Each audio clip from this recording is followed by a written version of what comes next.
This lesson will show you how to create a window and draw a line of text into it. The window is displayed as a frame object, just as we did with the previous lesson that displayed a label. In fact, this class is identical to the one that displayed the label, with a single exception that a text1 object is displayed instead of a label object. Here a declaration is made for the location that is to hold the address of the text1 object. And here, the actual text1 object is created. And finally, just as we did earlier with the label object, the text1 object is added to the frame for display. Then the pack and show methods are called. So the only question that comes up is, just what is a text1 object? Well, it's not part of the standard library like the label was. This is a class of our own.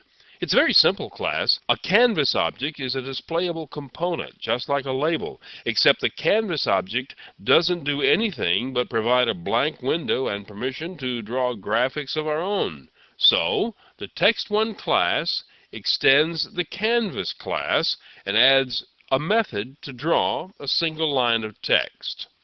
The paint method is called by Java whenever the text1 object needs to be displayed. That is, whenever the text1 window first appears, the paint method is called to draw the content of the window.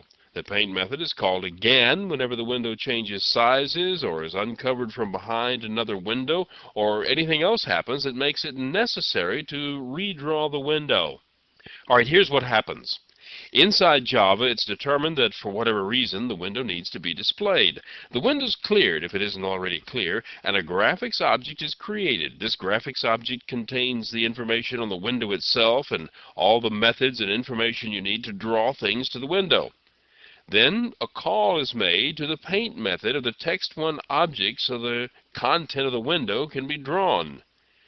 In a future lesson, we're going to be looking into more detail on calling methods and passing things to them, but for right now, just be aware that a graphics object is being passed to the paint method, and that we've assigned a local name of G to the graphics object. We could have made up any local name we want, but I like to use G because it's short, and the graphics object is used a lot inside the paint method.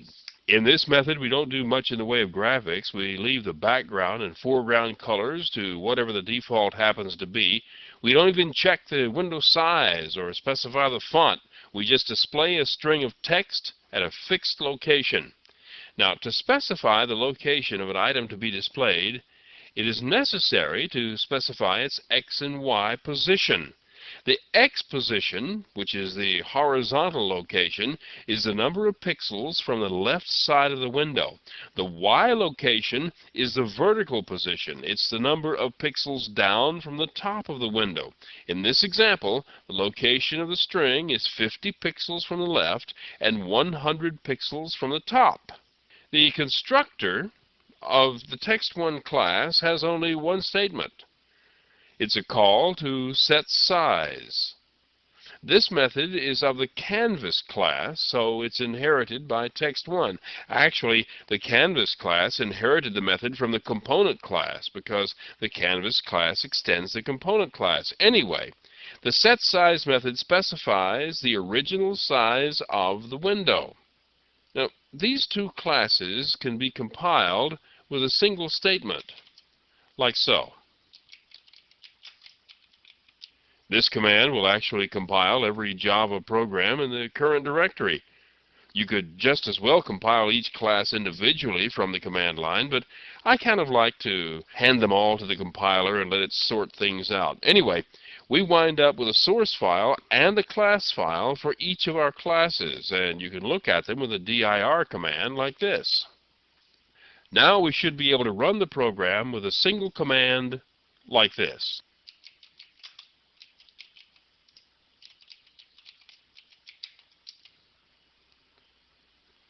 And the window appears. Notice that it's not necessary to use an import statement in this case because the text1 class is in the same directory.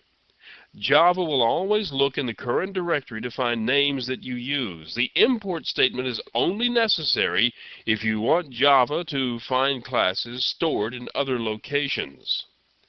Now, notice what happens here. If we expand this window, notice that the text always appears in the same location in relation to the upper left corner of the window.